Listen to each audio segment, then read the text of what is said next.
He was a heavy-set dude, a pretty heavy guy. And obviously being out of football, maybe he put on a few extra pounds. He suffered from sleep apnea, and he died in his sleep of a heart attack. So sleep apnea is nothing to take lightly, and if often that will occur with people who are heavier, or people who tend to sleep on their back, so that's why often you hear about sleeping on your sides being better. And restless leg syndrome. Now that seems kind of odd, right? That restless leg syndrome would be under a banner of common energy zappers and sleep. Well, anyone here ever affected at one time or another? Yeah, including myself. I remember when I was very active and I wasn't putting in the minerals, at night I'd be laying in bed, maybe working on the computer, watching something, and the leg would start to twitch.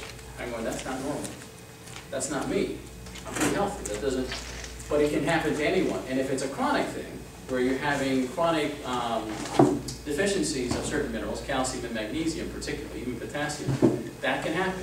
Your legs twitch and they keep you up. Or sometimes it can actually be painful to the point where you can't even fall asleep or stay asleep. There in about 5 to 10% of the population actually suffers from restless leg syndrome. So all of these are common energy zappers because they affect your sleep, because they overload the immune system with the toxins, and because they stress out the body. Less common energy zappers would include stress, oxidation, and inflammation. Now this looks like a pretty astute group. Any idea why, say, stress, oxidation, which is free radicals, or inflammation, why that would affect a person's energy levels throughout the day? Any idea? Hands up. Ulysses? Well, what it does is it destroys the whole activity, all your energy. Mm-hmm. We have a finite amount of energy in the body. I mean, we think we can do everything, but we have a finite amount. And it gets even more finite as we get older, apparently, right? And so I liken the body, the immune system, the body, the energy reserves, to a fire department. Think of your local fire department, whether it's here in Coral Springs or in Tamarack, wherever you live. Well, if they're called out on a fire, let's say there's 10 people working in the firehouse, men and women, and they got a couple of trucks. So you've got a fire that they're called out to.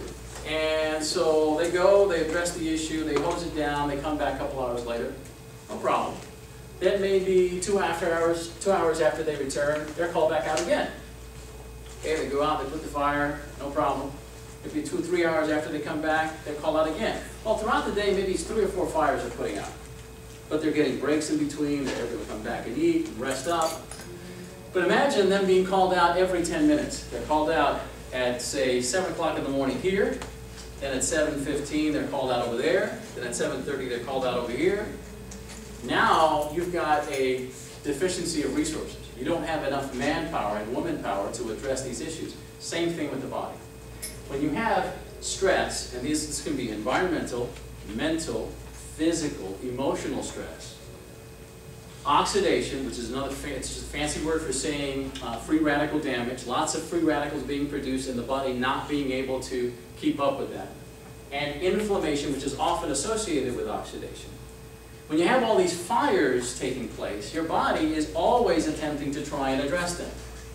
Well, but it's got a finite amount of energy, as you alluded to, Ulysses, and so what does that mean? That means you don't have anything left, or very little left, to enjoy other things in your life, like your family and friends and activities and things of that nature. So, as these bullet points denote, they deplete nutrients, they divert energy reserves throughout the body, and they create an energy deficit. And so, therein lies many of individuals' problems. You know, we talked about the common issues, the common reasons why people lack energy. Here are some of the uncommon ones that people don't often know and don't even know how to address. Tonight, hopefully, we can get a little handle on how to address these. So here's one way that people address it. Often they'll take a stimulant throughout the day and a sedative at night. And the whole idea there is that they need to get going. They need to get their energies flowing throughout the day because they're so tired. And then at night they're so wired, high levels of cortisol, for example, high levels of adrenaline, they can't fall asleep. And so what happens? They take stimulants and they take sedatives. I'm here to tell you you can actually break that stimulant-sedative cycle and feel good about it. At first, it'll seem difficult. At first, if you rely on that cup of coffee the first thing in the morning to get you going, and now, you know, a cup of coffee is no big deal. I have a cup of coffee in the morning. But if you're relying on that stimulant or several stimulants throughout the day, I'm here to tell you that you can ease off of that. You can literally enjoy the natural energy your body produces without the detriment that you get when you take these stimulants and the sedatives. You can actually begin to experience abundant energy and vibrancy. I guarantee you can. You can increase better stamina and resiliency. That's the ability to do work longer, or to play longer, or to participate in an activity longer. You can improve mental alertness, clarity, focus, and memory as well. You can reduce your stress and fight inflammation and oxidation. You can promote better mood, more increased motivation, which for me is a plus. Anytime I'm feeling energetic, anytime I'm feeling less stressed, I'm always more motivated to do what I need to do.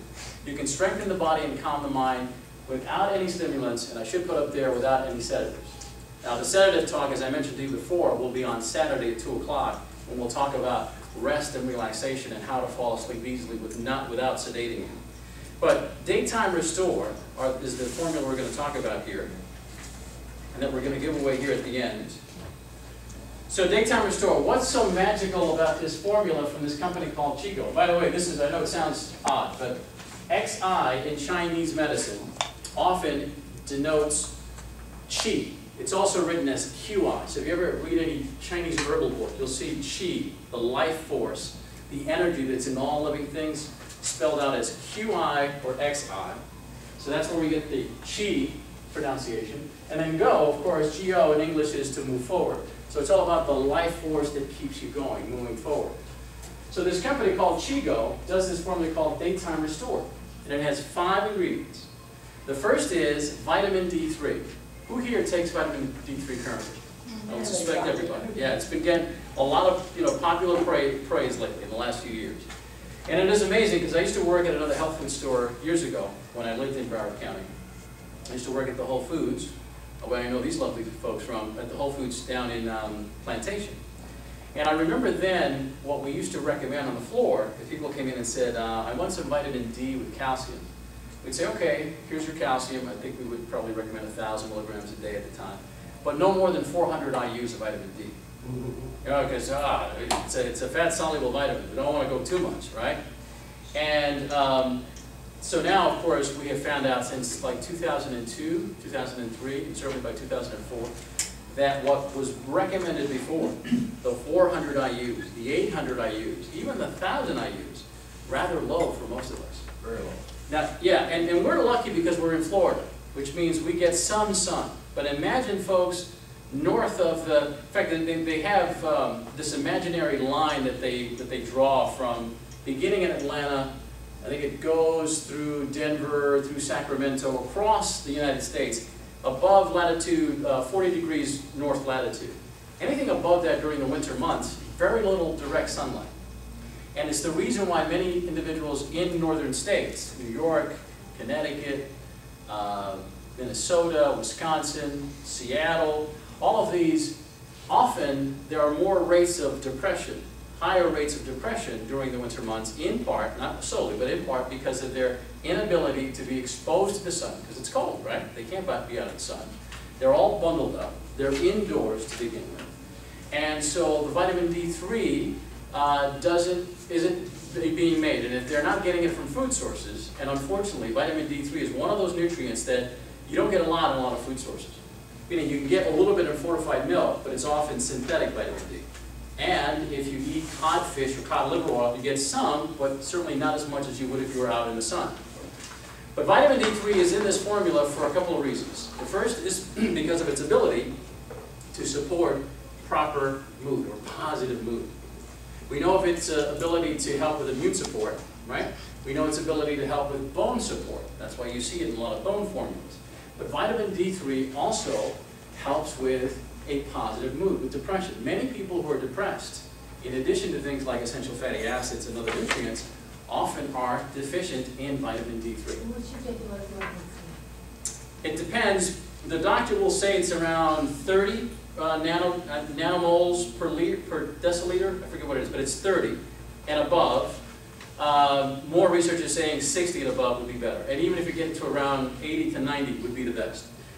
They say, and I don't know how true this is, lifeguards who do their work at the beach for all summer long, even with their sunblock that they put on, often have levels of 70 or 80 or higher.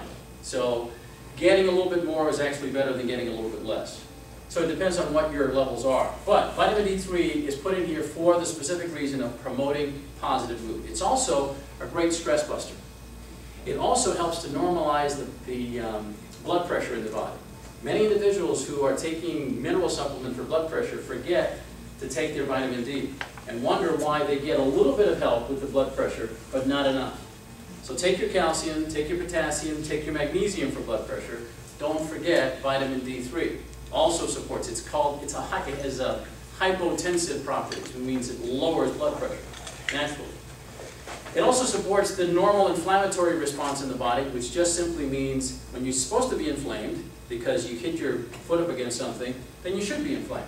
But you should not walk around inflamed for no reason at all. And so vitamin D3 supports that. And one other thing that it does in relation to this conversation is that it supports the adrenal glands. The tiny little glands above the kidneys that are responsible for hormones released like adrenaline, noradrenaline, epinephrine, cortisol as well. If your adrenal glands are exhausted, if they're lacking the ability to function as they should, to put the stress hormones out there when you're stressed and to calm you down when you're supposed to be calm, you're going to either feel tired very often or you're going to feel wired very often. And sometimes a combination of both. Have you ever heard or experienced yourself where you're actually really tired physically, but you're wound up? Your head, your brain is racing, or you feel your heart is racing, but you're physically tired. So you want to fall asleep, but you can't because you've got too much cortisol going through your system. The adrenal glands are responsible for that proper release of hormones, and vitamin D3 supports that. Item number 2 is green tea extract. Now the green tea extract is actually decaffeinated. So the bump in energy you feel from this formula does not come from the caffeine. Many people have this mistaken idea, oh, it's the caffeine in green tea that I like that gives me that bump. Yeah, it can give you a little bit of a bump, but really what gives you the bump are the antioxidants. They're called polyphenols. These polyphenols, catechins are polyphenols. There's one called EGCG. These antioxidant components help in fighting inflammation, fighting oxidation, helping to reduce stress. Thus, you have more of the energy. That's where green tea, decaffeinated green tea, has its benefit. It also, one of these components, one of these antioxidants, I just mentioned them, called EGCG, epigallocatechin gallate. Don't try and spell it, because I can't remember how to spell it. But EGCG has fat-burning properties.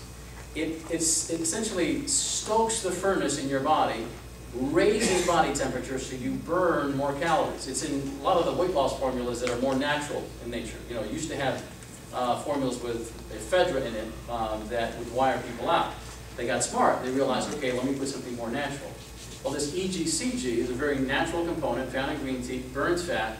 And what are you doing when you're burning fat? You're making what? Energy. Because fat is what? Nothing but stored energy. So by burning fat naturally, you're reducing or you're producing energy reserves in the body and you're bringing them up. It also contains, green tea does, theanine. Anyone here ever take theanine on their own?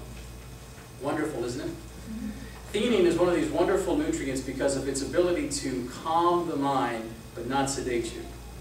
In fact, when you think about the 4 brain waves that the mind is in at any one time, and it's never just one or the other. Usually it's a combination of 2 or more. But you have alpha waves, you have beta waves, you have theta waves, and you have delta. The delta and the theta are for sleeping, especially, I forget which one it is, but one of them is for deep sleeping, the REM, the REM sleep that we all need at night. The 3 or 4 cycles of REM sleep. The alpha is this calm